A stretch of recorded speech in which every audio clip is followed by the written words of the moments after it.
What should I do with my legacy commission business? That is today's question on the Transition to RIA question and answer series. It is episode number 61.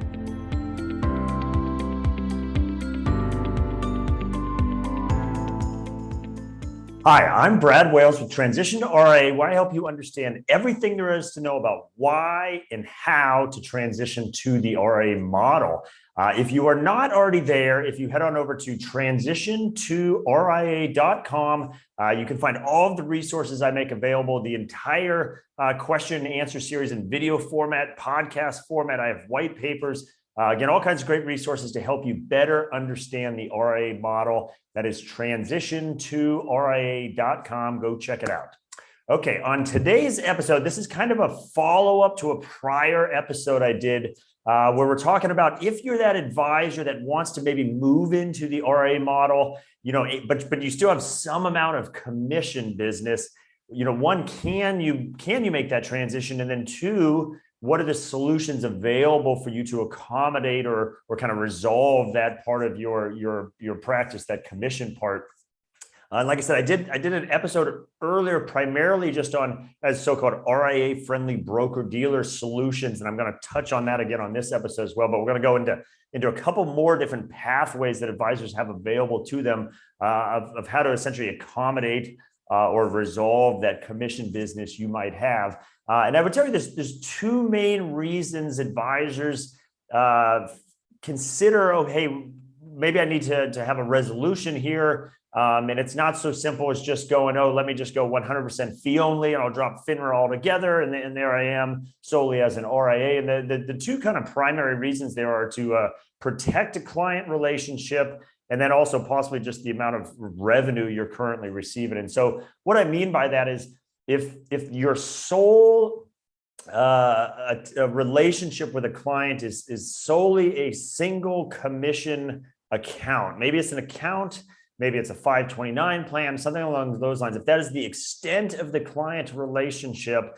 well, at that point, you can consider whether that's even worth carrying on and bringing over with you into the RIA model or simply walking away from it. And we're going to get into kind of some different solutions here. But more often than not, what the case is that commission piece is tied to a client that also has an advisory account. So if a client of yours has a $1 million IRA account or a $2 million IRA account, it's an advisory account, you clearly want to bring that with you to the RIA model, but they also have perhaps a variable annuity that still makes sense for them to have, or they do have a 529 plan or whatever the case may be. And so if you were to, for example, walk away from that, you're now jeopardizing someone else being introduced to that client relationship and possibly trying to take the rest of the client from you and the advisory part. So we do have to consider, okay, do we need to protect a client relationship and which path you might take with this?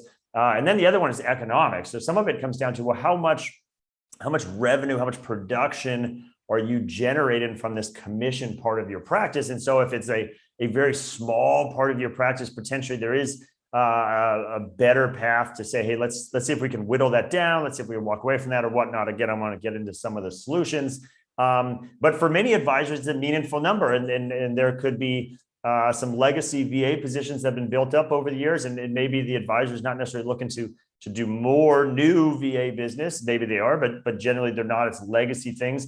But in some instances, those positions are paying off hundreds of thousands of dollars in trails every year. They make sense for the client to stay in those positions. Again, maybe there's a client relationship to protect, and so it's you can't just easily walk away from $200,000-$300,000 in trail and production. So that has to be considered as well. So as we go through each of these, we'll kind of have that as our lens of why some of these solutions are more appealing than others, depending on your specific circumstances. And then the last thing I would say before I jump into the list is 5 solutions we're going to go through.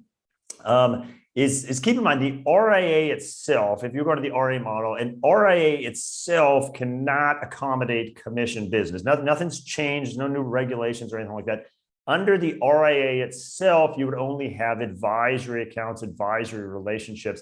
However, it is possible for an investment advisor representative of an RIA to also potentially be wearing two hats. Many of you are wearing two hats now at your current firm. You might be under the corporate RIA of your firm and under the corporate broker-dealer of your firm. So it is possible to potentially be under an RIA, your own or someone else's you might join, and also be wearing alongside of it the hat of maybe a registered rep with a broker-dealer or some other sort of solution. And so just to keep in mind, as I talk about, hey, transition to the RIA model, oh, there's a way to accommodate commission business. Again, nothing's changed. The RIA itself does not accommodate it. It's can you put something essentially alongside of it that can potentially accommodate it for your needs. So to go through the list in no particular order here, except for the first one's just kind of the easiest one to toss out there, and it generally involves folks that it's a very small part of their business. And beyond that, this is not an order of best to worst or vice versa or anything like that.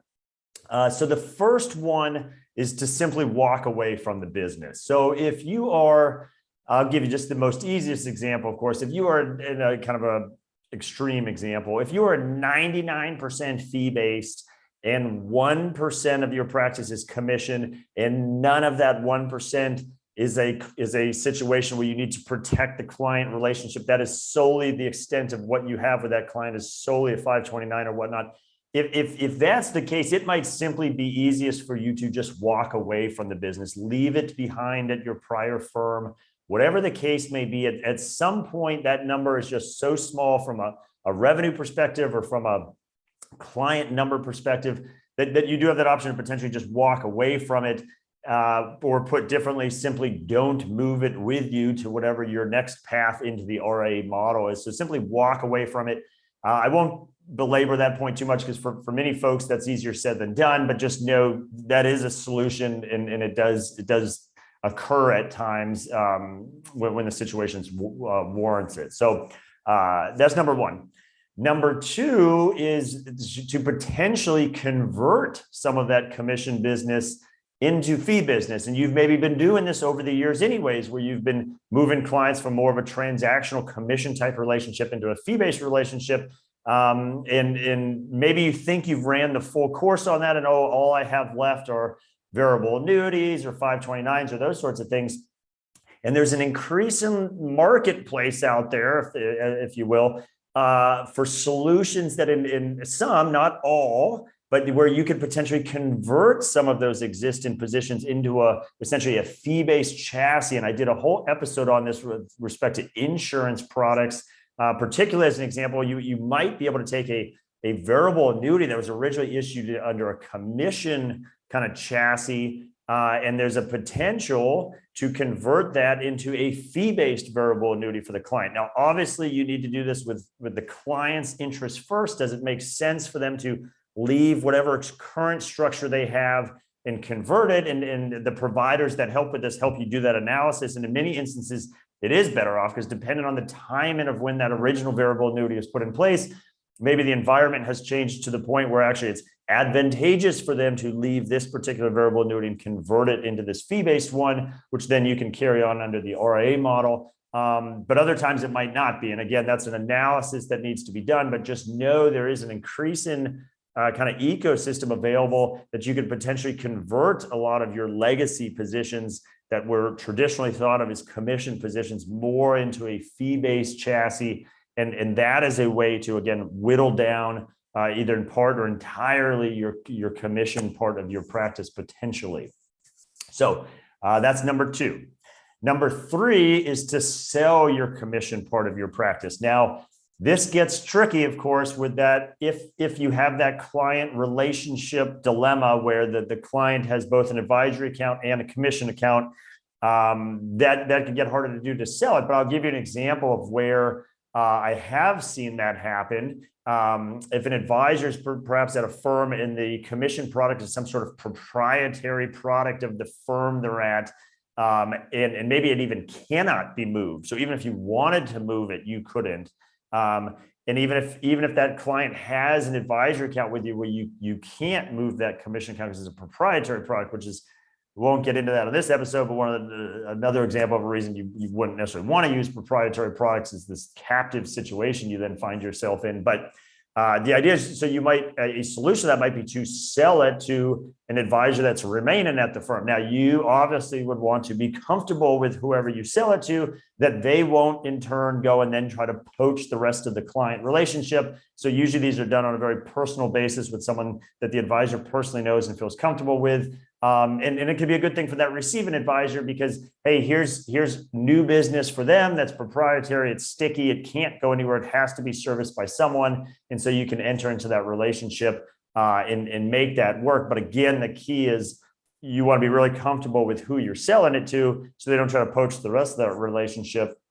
Or simply, if you have a large part of commission part of your practice and there isn't that client relationship situation, you have an asset. And oftentimes these are trail paying positions and you have the ability to sell it to someone. Again, even if that client relationship situation is not in play, as opposed to just simply walking away from it, you could potentially try to sell it essentially as part of your practice. Hey, here's a commission part. Obviously, those don't have the highest multiples applied to commission parts of assets, but oftentimes it's reoccurring revenue because it's trail paying positions, not always, but oftentimes. And there is value in that. So you do have the ability to potentially sell it to someone, and that is your way to kind of extract you from that part of the practice. The next one, and this is again what I did a prior episode on, so RIA-friendly broker-dealers. So what this is if you were to start an RIA, or again, there's pathways where you could join an RIA. Did a whole episode on why you might want to join one, and if that's the case, they've already kind of set up this apparatus for you. But if you were to start an RIA and you go through the traditional process with that, there are also, as they're informally called, RIA-friendly broker-dealers, who their main business model is to say, hey, advisor, we understand you have advisory assets and you have commission assets. And those commission assets are so large that it makes sense for you to want to keep them. Again, you don't want to sell them or walk away or whatnot. So, hey, we, the RIA-friendly broker-dealer, would love to have you put your commission business with us, and you can do new business, and you can just hold those legacy positions, the trails, or whatever the case may be.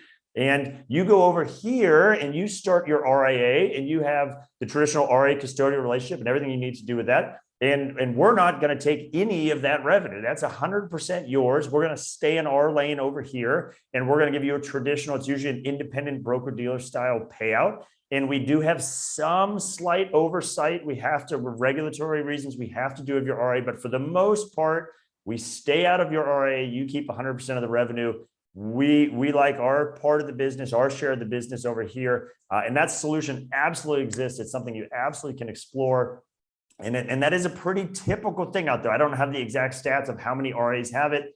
If I had to guess from looking at ADVs over the years and whatnot, this is just an absolute guess. Maybe 25% or so of RIAs have some sort of RIA-friendly broker-dealer solution alongside them. So just know that that solution does exist. It is available. Like I said, I did a whole episode on that. You can dive deeper into that as well.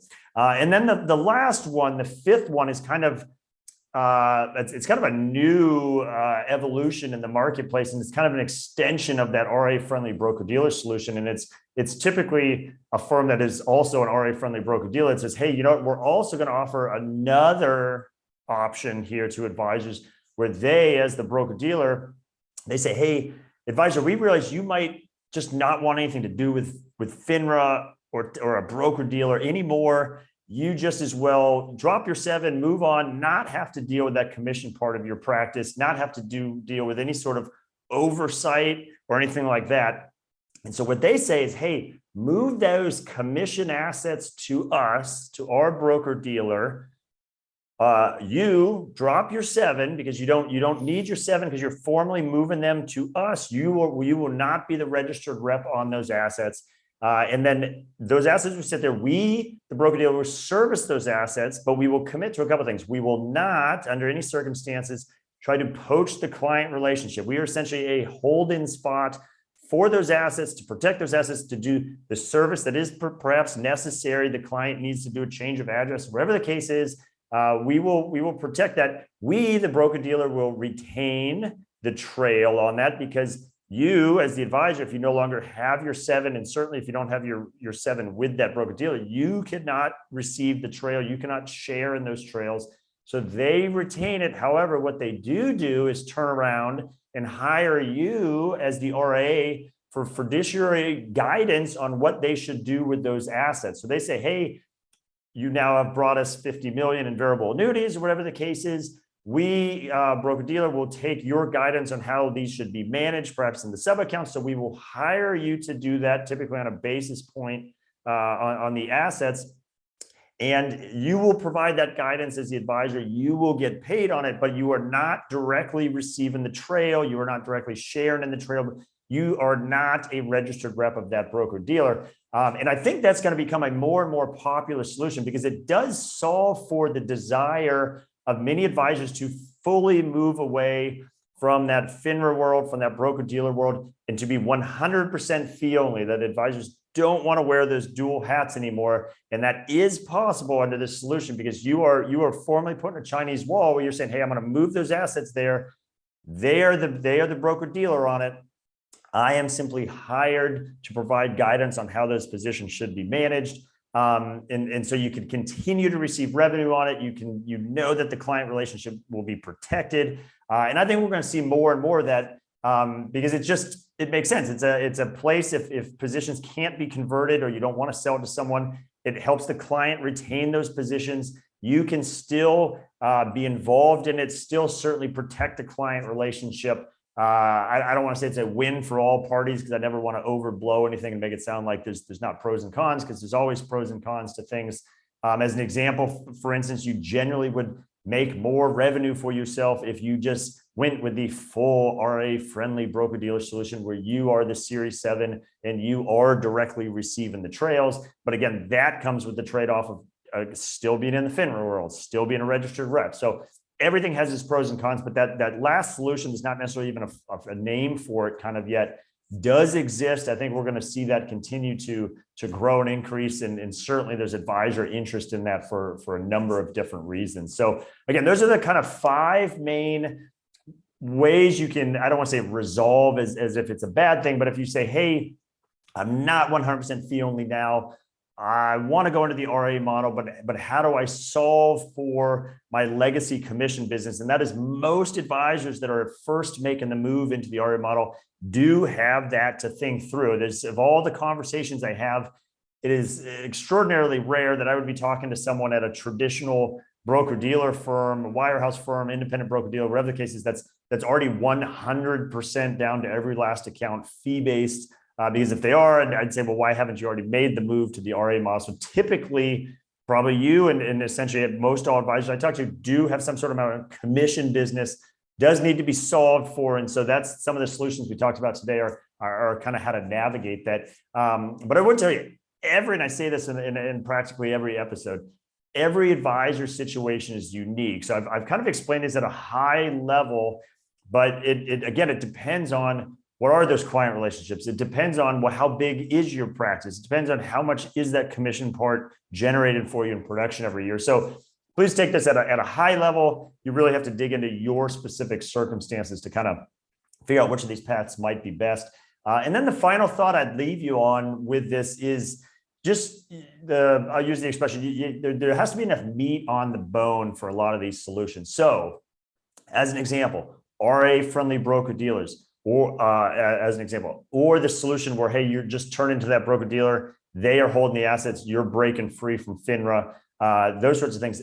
It has to be worth the broker-dealer's while to go into essentially partnership with you on this solution. That if you are generating $1 million in fees and commissions, and only 5,000 of that is commission trail revenue, most of these solutions are not going to be able to, they will not work with you because they're not even receiving the full 5,000. And so that math just doesn't work for them. So there needs to be enough meat on the bone for the solution provider to make it worth the while. So a lot of these solutions do have minimums to say, hey, we'd be more than happy to accommodate you under this structure, under the assumption that there's a minimum of either X in production or X in assets involved or whatever the case may be.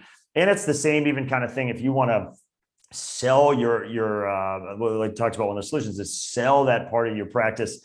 It's just not worth your time or someone else's time if that's just a small little part of the practice. There needs to be enough meat on the bone for the counterparty to make it worth their while. So just keep that in mind as you kind of think about these solutions. Again, that's the sort of thing I help advisors talk through every day is like, okay, how do you solve for this? And that comes back to what I was saying, how it's so unique to every advisor situation, because how much meat is on the bone, how much commission business is part of your practice. And then we can start thinking about how we should or shouldn't whittle it down. And just to show you, and this is an extreme example, that it's not just size alone, it's just desire. And this is a number of years ago, before that final example or solution I gave, where you could essentially park assets and kind of put that Chinese wall. I knew an advisor who walked away from hundreds, I think it was 200,000 in trail revenue on commission business, simply walked away from it, as opposed to trying to find some solution, because they were so ready to move on from just a FINRA affiliation, a FINRA world, wanted to be 100% fee only. At the time, unfortunately, there were not some of these solutions, or they were not as robust. And the advisor chose to just simply say, you know what, that's fine. And this was a larger advisor, so it was easier for that advisor perhaps to walk away from 200,000. That's still a very meaningful number. But at its extreme, again, some advisors are just so ready to make that break that they'll do that.